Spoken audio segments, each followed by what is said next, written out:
अपने इरादों के इतने पक्के थे कि एक सपना लेकर के 500 साल तक लड़ते रहे।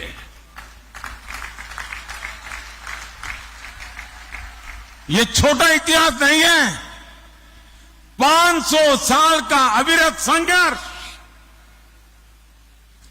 अनेक पीढ़ियों का संघर्ष, लाखों लोगों का बलिदान और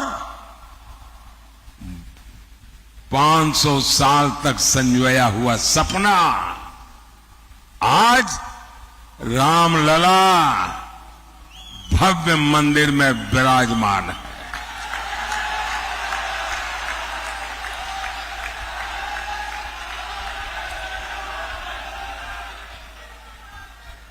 ये निराशा की गर्त में डूबे हुए वो लोग हैं जिनको आर्टिकल 370 का हटना भी असंभव लगता था। आज हमारी आंखों के सामने आर्टिकल 370 की जो दीवार थी ना, उस दीवार को मैंने कब्रिस्तान में गाड़ दिया है।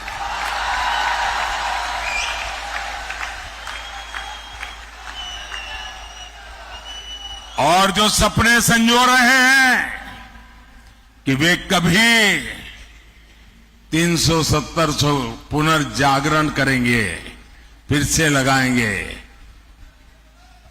वो कान खोल करके सुन ले। ये विरासत मामूली विरासत नहीं है। दुनिया की कोई ताकत दोबारा 370 नहीं ला सकती है।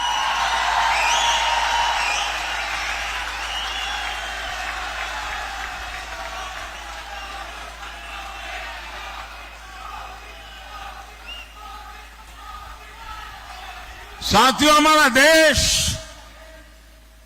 दशकों तक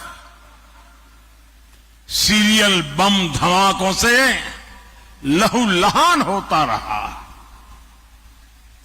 आतंकी हमलों से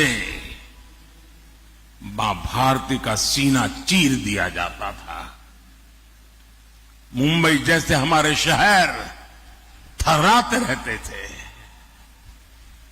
एक ही गूंज सुनाई देती थी कि कहीं कोई लावारिस चीज दिखाई दे तो पुलिस को जानकारी देना। एयरपोर्ट जाओ, स्टेशन पर जाओ, हर जगह पे लिखा रहता है लावारिस चीज को हाथ पर लगाना, लावारिस चीज से चौकन्ना रहना। 10 साल हो गए, सुना है क्या? सब बंद हो गया कि नहीं होगा? ये इनको असंभव लगता था। और अभी राज बता रहे थे 3 तलाक। देश की संसद ने 3 तलाक को ही तलाक तलाक तलाक कह दिया।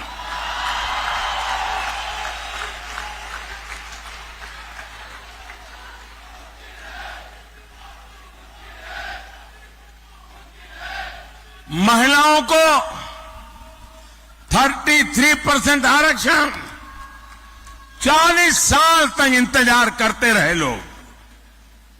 संसद में बहस होती थी और जो आज संविधान को सर पर रख करके नाच रहे हैं, उन लोगों ने पार्लियामेंट में 33% आरक्षण के बिल को छीन करके फाड़ दिया था।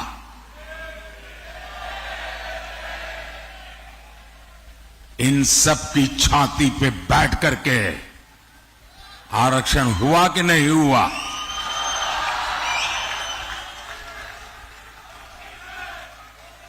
कांग्रेस 60 साल तक कहती रही कि गरीबी हटाएंगे, और इनकी तो फैशन थी। और आप सचमुच में थोड़ा जो हिस्ट्री में रुचि रखते हैं, जरा देख लीजिए। आप लाल किले से इन प्रधानमंत्रियों के भाषण सुनेंगे और इन परिवार के सभी प्रधानमंत्रियों के भाषण सुनेंगे, तो उनके 20-25 मिनट के भाषण में 10 मिनट वो गरीबी पर बोलते थे। और कोई भी चुनाव का उनका भाषण सुन लीजिए, वो गरीब गरीब गरीब गरीब गरीब गरीब गरीब गरीब गरीब गरीब गरीब गरीब गरीब गरीब गरीब गरीब गरीब गरीब माला ही जपते रहते थे। लोगों की आंख में धूल झोंकते थे और गरीबों को एहसास कराते रहते थे कि तुम तो गरीबी में जीने के लिए ही पैदा हुए हो। इस देश में गरीबी को हटाना असंभव लगता था। भाइयों बहनों, मोदी ने 10 साल में 25 करोड़ लोगों को गरीबी से बाहर निकाल करके दिखा दिया है।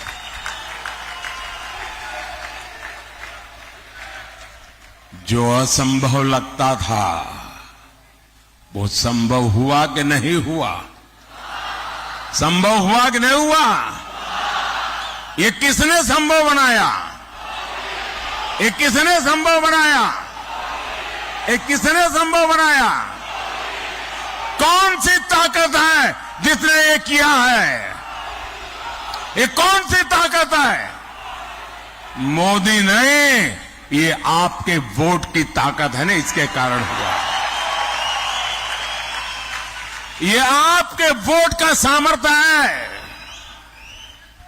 और इसलिए मैं, जो अपने बच्चों का उज्जवल भविष्य चाहते हैं, जो शांति और सुरक्षा चाहते हैं, जो विकास के अनगिनत अवसर चाहते हैं, जो भारत को विश्व में माथा ऊंचा करके जीने वाला देश के रूप में देखना चाहते हैं, ऐसे हर नागरिक को कहता हूं, जरा घर से बाहर निकलिए और अपने वोट का उपयोग कीजिए।